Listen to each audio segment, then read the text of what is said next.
오늘 주신 하나님의 말씀은 요한복음 11장 25절에서 26절까지의 말씀입니다. 예수께서 이르시되 나는 부활이요 생명이니 나를 믿는 자는 죽어도 살겠고 무릇 살아서 나를 믿는 자는 영원히 죽지 아니하리니 이것을 내가 믿느냐. 아멘. 부활의 날입니다. 우리 모든 성도들은 부활하신 주님을 바라봅니다.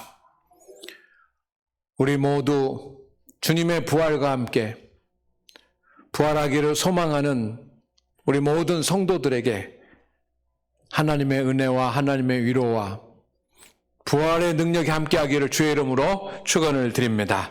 축복합니다. 지난 사순절 기간 동안 우리는 33일 동안 사순절 정오 묵상 기도라고 하는 프로그램으로 영상을 보고 또 교재를 보면서 하나님 앞에 나갔습니다. 그리고 고난주간 특별 새벽 기도회를 모여서 구하라 찾으라 두드리라고 하는 구심고 기도를 회복하기 위해서 또 하나님 앞에 엎드렸습니다. 그리고 오늘 또 새벽에는 부활절 새벽 예배를 우리 찬양단과 함께 온전한 예배로 드리면서 하나님께 예배를 드렸습니다. 우리는 지금 하나님의 은혜 가운데 있는 것을 믿으시기를 바랍니다. 하나님의 임재 가운데 있는 것을 깨닫게 되기를 소망합니다. 이 기회를 놓치지 말고 하나님 더 가까이 나가는 성도들이 되십시오.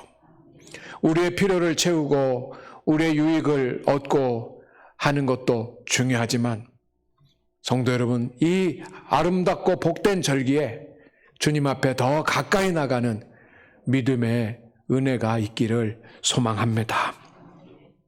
오늘 말씀은 나사로가 죽은 것과 관계되어 있습니다. 주님은 죽은 나사로를 살리셨습니다. 그래서 죽은 자가 다시 살아난다라고 하는 것을 보여주셨습니다. 성경에 죽었다가 살아난 사람들의 이름들이 몇 사람 있습니다. 이것은 죽었다가 다시 살아난다라고 하는 그런 예표입니다. 그런데 주님께서 많은 사람들이 보는 앞에서 죽어서 장사 지낸 그 나사로를 죽었다가 잠시 누워있는 것도 아니고 장사 지내려고 준비하고 있었던 것도 아니고 장사 지내서 무덤 속에다가 다 안장한 그 나사로를 살리셨습니다. 그러면서 사람들에게 오늘 말씀을 하신 겁니다. 살리시기만 한 거 무덤에서 나오라고만 한 것이 아니라 주님께서 말씀하셨습니다.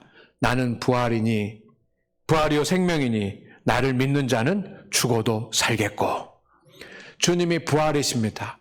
그리고 부활을 이루어 가시는 분이십니다.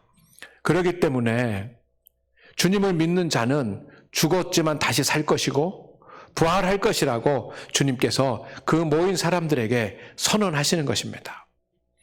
그리고 그 말씀 그대로 주님은 십자가에 달리셨고 3일 만에 다시 부활하셨습니다. 그리고 우리에게 부활의 길을 열어주셨습니다. 주님께서 물으십니다. 이것을 내가 믿느냐? 죽은 나사로를 살리시면서 주님께서 나는 부활이요 생명이니 죽는 나를 믿는 자는 죽어도 살겠고 라고 하면서 이것을 믿느냐라고 그때 있는 사람들에게 물어본 것처럼 부활하신 주님이 오늘 하나님 앞에 예배하는 저와 여러분에게 물으십니다.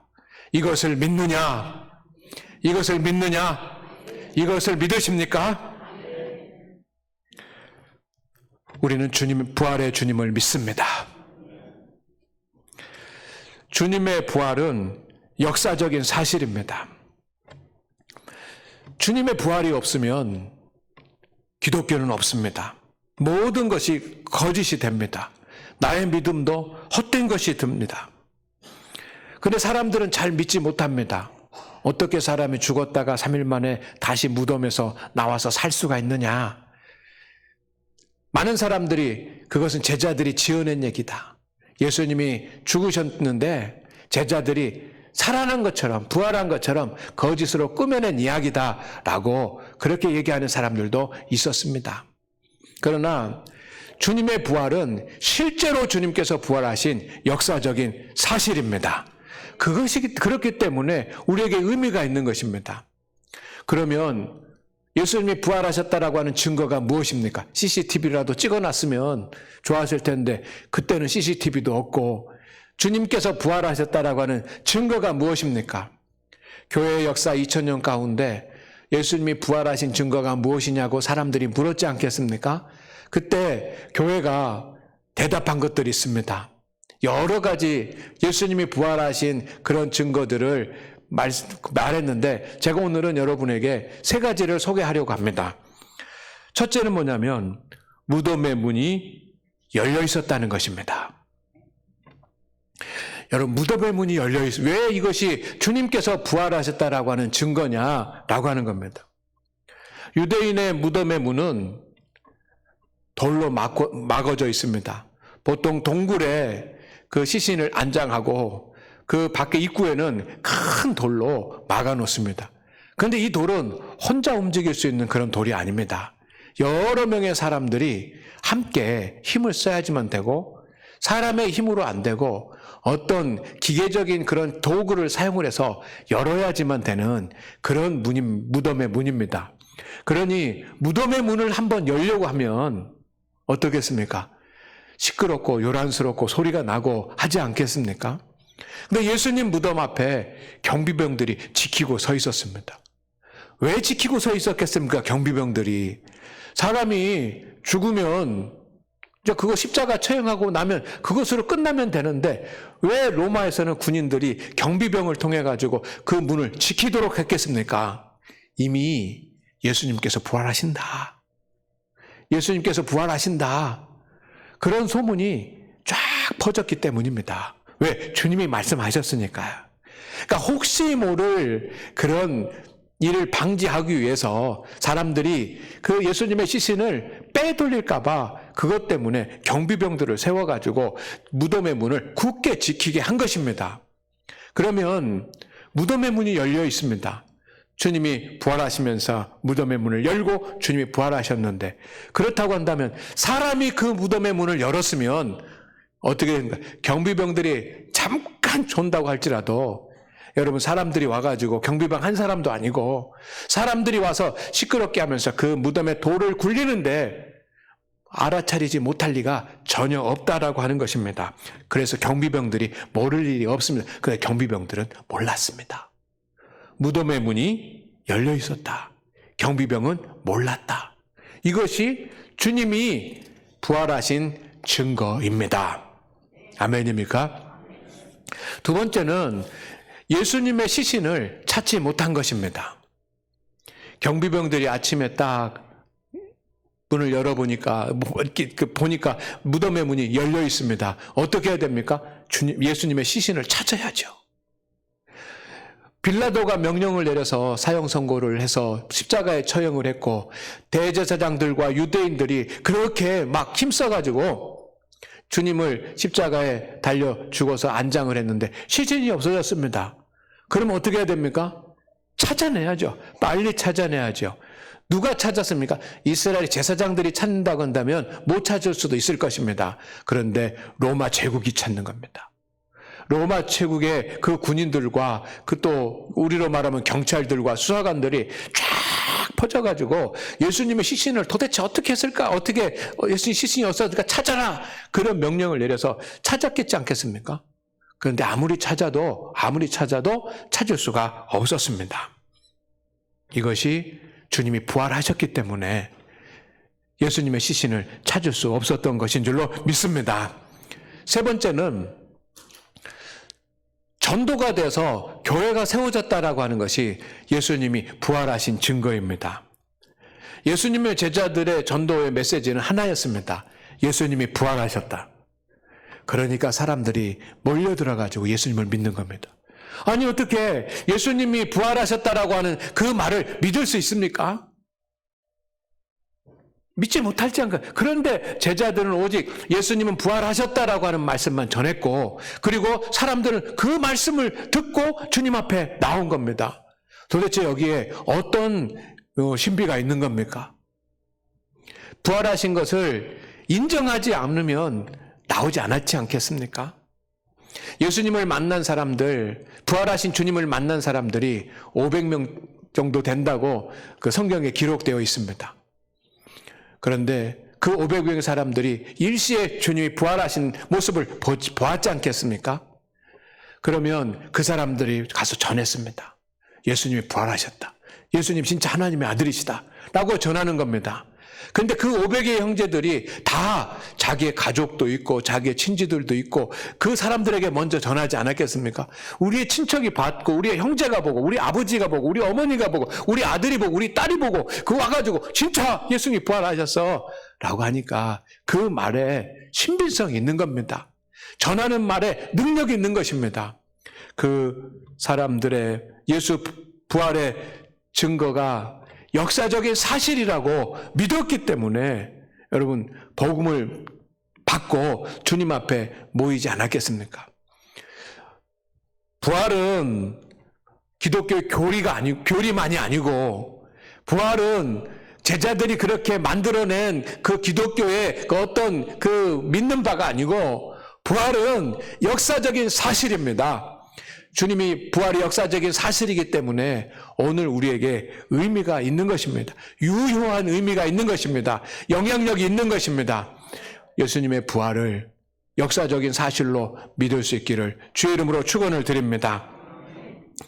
그렇기 때문에 예수님의 부활이 우리에게 주는 의미가 있습니다. 주님의 부활은 구원의 완성입니다. 베드로전서 1장 3절 말씀을 우리 같이 읽어보겠습니다. 시작.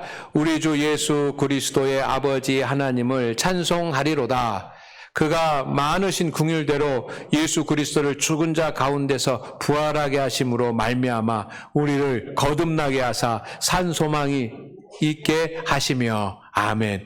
이 말씀 중에 부활하게 하심으로, 부활로 말미암아 우리를 뭐하게? 거듭나게 구원하여 주셨다는 것입니다. 예수 그리스도가 십자가 달려 죽으셔서 속죄의 제물로 말미암아 우리가 구원을 받았습니다. 그러나 그것만이 아니고 주님께서 그 십자가의 죽음 가운데 무덤에서 부활하셨기 때문에 우리가 구원을 받고 하나님의 자녀가 된 줄로 믿습니다. 그래서 십자가를 통해서 부활하신 예수님의 부활로 구원이 완성된 것입니다. 만약에 주님께서 십자가에 달려 죽기만 하셨다고 한다면, 그리고 살아나지 않으셨다고 한다면, 그냥 무덤에 장사지 하나님의 아들이 이 땅에 오셔서 십자가를 지시고 그냥 무덤에서 장사 지내기만 하셨다고 한다면 하나님의 구원의 계획은 어쩌면 실패한 구원 계획이 될 수밖에 없습니다. 왜? 하나님의 아들이 죽음의 권세를 이기지 못하고 무너졌기 때문입니다. 그렇지 않습니까? 그러나 주님은 사망 권세를 이기시고 부활하여서 영생을 주시는 생명의 주관자가 바로 예수 그리스도이신 것을 온 세상에 증명하셨습니다. 주님의 부활로 말미암아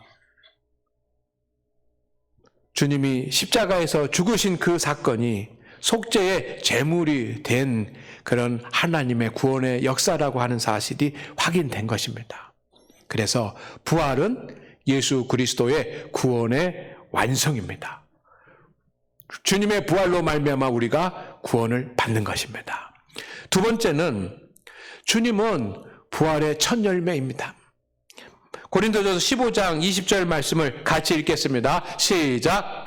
그러나 이제 그리스도께서 죽은 자 가운데서 다시 살아나사 잠자는 자들의 첫 열매가 되셨도다. 아멘. 주님께서 부활하심으로 잠자는 자들 누굽니까? 죽은 사람들. 왜? 뭐가 됐다? 첫 열매가 됐다. 첫 열매가 됐다는 말은 첫 열매에 따라서 두 번째, 세 번째, 네 번째, 다섯 번째 열매들이 나타난다는 뜻 아니겠습니까? 사람의 몸을 입으신 주님이 이 땅에 오셔서 죽으셨지만 다시 부활하심으로 말미암아서 우리 성도들이, 우리 인간이, 우리 사람들이 최후의 모습이 어떻게 될 것이라고 하는 것을 주님께서 보여주셨습니다. 주님이 온전한 인간의 몸을 입고 이 땅에 오시지 않았습니까? 그리고 인간처럼, 사람처럼 죽으셨습니다. 그러나 다시 부활하셨습니다. 그로 말미암아 인간인 우리, 사람인 우리도 죽으면 그 후에 어떻게 되는 것인지에 대해서 주님께서 이 부활을 통해서 보여주셨습니다. 인간이셨던 주님이 부활하셔서 천국에 승천하신 것처럼 주님도, 우리들도 주님께서 재림하실 때 부활하여 천국에 입성하는 은혜를 얻을 줄로 믿습니다. 주님의 부활에서 우리의 미래를 볼 수 있습니다. 우리의 미래는 주님처럼 부활하는 것입니다. 할렐루야. 세 번째는 예수님의 부활은 기독교 신앙의 뿌리입니다. 로마서 1장 4절 말씀을 우리 같이 읽어보겠습니다. 시작. 성결의 영으로는 죽은 자들 가운데서 부활하사 능력으로 하나님의 아들로 선포되셨으니 곧 우리 주 예수 그리스도시니라.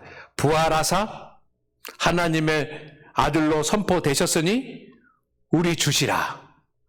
그러니 예수 그리스도의 부활이 우리의 믿음의 신앙의 기초라고 하는 것을 말씀해 주는 그런 성경 말씀입니다. 예수님의 부활로 말미암아 교회가 세워졌습니다. 주님께서 십자가에 달려 죽기만 하셨다면 제자들은 다 뿔뿔이 흩어져서 갈릴리 호숫가로 가고 그곳에서 살았을 것입니다. 예수님의 부활을 기념하기 위해서 예배가 드려지기 시작했습니다. 처음 교회는 주님의 부활을 전했습니다. 온 세상의 교회에 예수 그리스도의 십자가가 세워진 것은 성도 여러분, 주님이 부활하셨기 때문입니다. 주님이 부활하시지 않았다고 한다면 이 십자가는 세워지지 않을 것입니다. 주님이 부활이 없다고 한다면 기독교는 한때의 해프닝으로 끝나고 말았을 것입니다. 그러나 주님의 부활이 역사적인 사실이기 때문에 놀라운 하나님의 역사들이 일어납니다. 주님의 부활을 확신하고 주님의 부활을 바라볼 수 있기를 주의 이름으로 축원을 드립니다.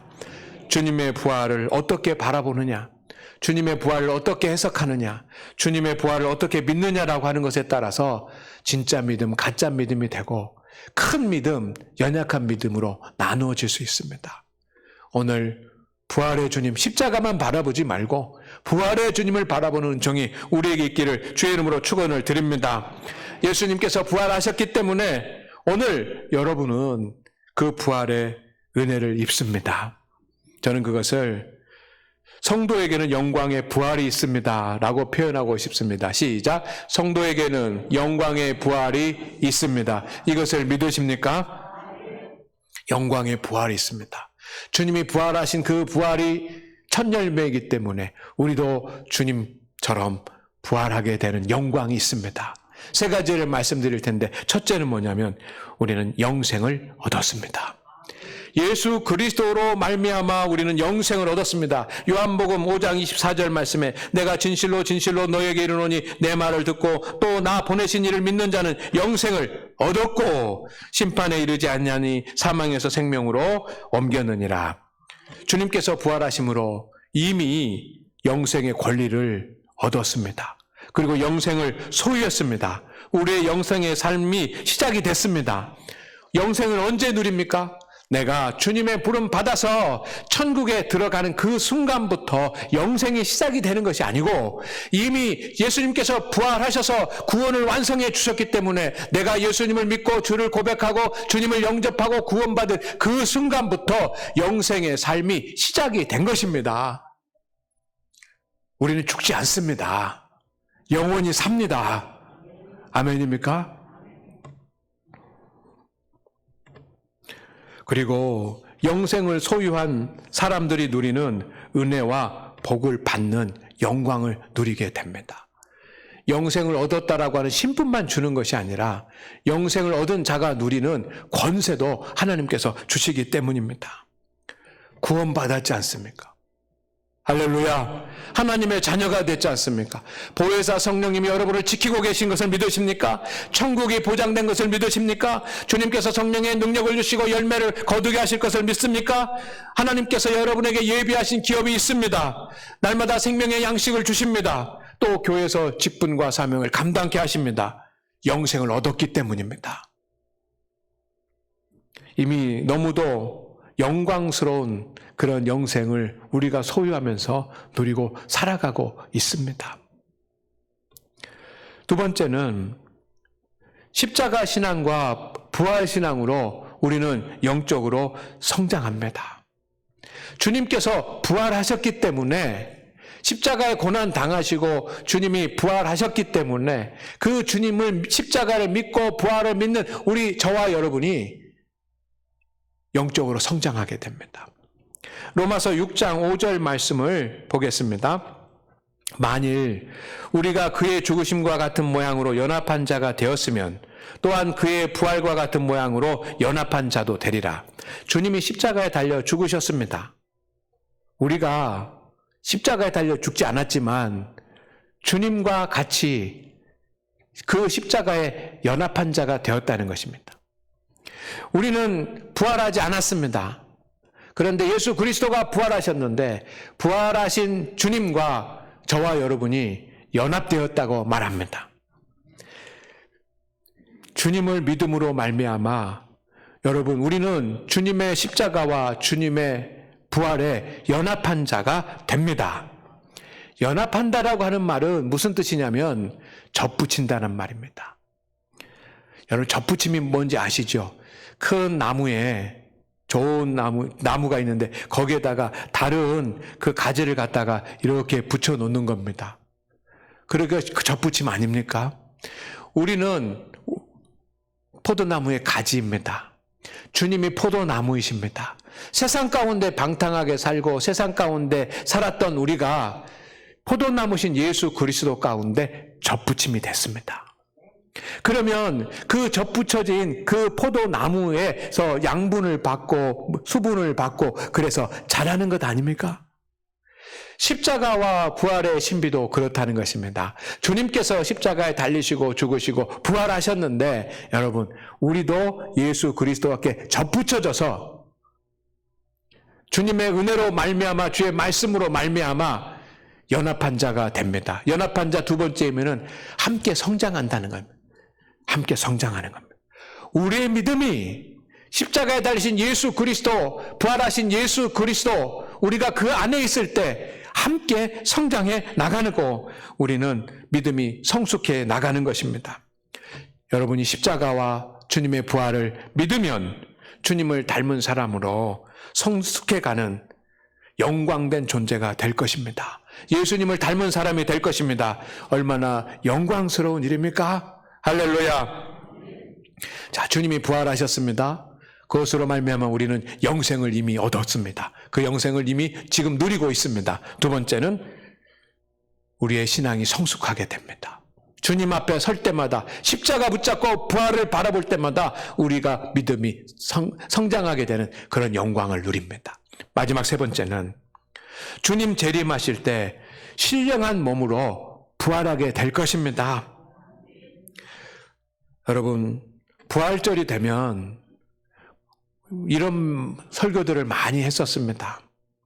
부활하신 주님이 세상에 평화를 주시고, 부활하신 주님이 세상에 승리를 주시고, 부활하신 주님이 세상을 변화시키고, 이런 설교들을 많이 들었지 않습니까, 여러분? 그런데 여러분, 정말 우리가 이 부활의 아침에 주님 앞에 들어야 될 메시지는 주님이 부활하셨기 때문에 저와 여러분도 부활한다라고 하는 소식을 들어야 될 줄로 믿습니다. 고린도전서 15장 44절에 보니까 육의 몸으로 심고 신령한 몸으로 다시 살아나나니 육의 몸이 있은즉 또 영의 몸도 있느니라. 육체라고 하는 몸이 있습니다. 이 육체의 몸이 있습니다. 그런데 이 육체의 몸은 영원하지 않습니다. 우리의 영혼이 잠시 머물다가 가고 사용할 수 있는 것입니다. 유효기간이 있습니다. 그래서 200년, 300년 쓰는 거 아니지 않습니까? 요즘은 유효기간이 조금 늘어났습니다. 세상이 발달하고 기술이 발달하니까 우리 몸의 유효기간이 좀 늘어났습니다. 그렇지만 유효기간이 없는 것 아닙니다. 육체의 몸은 유효기간이 있습니다. 모든 사람이 죽습니다. 그러나 여러분, 우리는 영생을 얻었기 때문에 죽지 않습니다. 육체는 몸으로 돌아가지만 여러분, 우리의 영혼은 주님 재림하실 때에 부활체로 변화돼서 천국에서 영원히 사는 그런 영광을 누리게 될 것입니다. 주님의 부활이 주시는 가장 큰 영적인 유익입니다.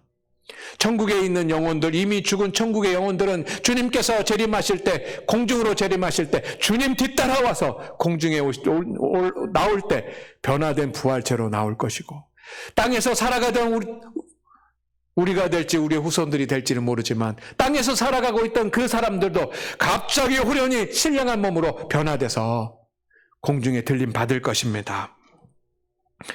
부활하는 영광을 누리게 될 줄로 믿습니다. 오늘 이 주님의 부활의 영광이 우리의 신앙이 되기를 소망합니다. 주님의 부활이 또 우리의 부활로 이어지기를 소망합니다. 주님의 부활이 우리에게 주시는 영광된 사실이 있으니 우리 장안교회 성도 여러분, 부활의 영광을 누리면서 살아가기를 주의 이름으로 축원을 드립니다. 확실한 부활 신앙으로 살아가십시다. 우리는 이미 영생을 얻었습니다. 우리는 주님의 십자가를 바라보고 부활을 바라봄으로 말미암아 신앙이 성숙될 것입니다. 우리가 주님의 부르심을 받을 때, 마지막 주님이 재림하실 때 우리는 신령한 몸으로 변화돼서 영생을 누리며 살 것입니다. 이 부활신앙으로, 확실한 부활신앙으로 살아가면 이 세상을 살아가는 것이 그렇게 힘들지만은 않을 것이고, 그렇게 이 세상에 집착만 할 것도 아니고, 그러다가 보면 세상을 살아갈 수 있는 강하고 담대함도 생기고 지혜도 생길 줄로 믿습니다. 우리의 소망은 땅에 있는 것이 아니라 하늘에 있습니다. 그런 은혜를 누리길 주의 이름으로 축원을 드립니다. 주의 하나님, 부활의 날에 주님 앞에 나와 예배하는 우리 모든 성도님들에게 영광된 부활이 있게 하여 주시옵소서. 예수님의 이름으로 기도드립니다. 아멘.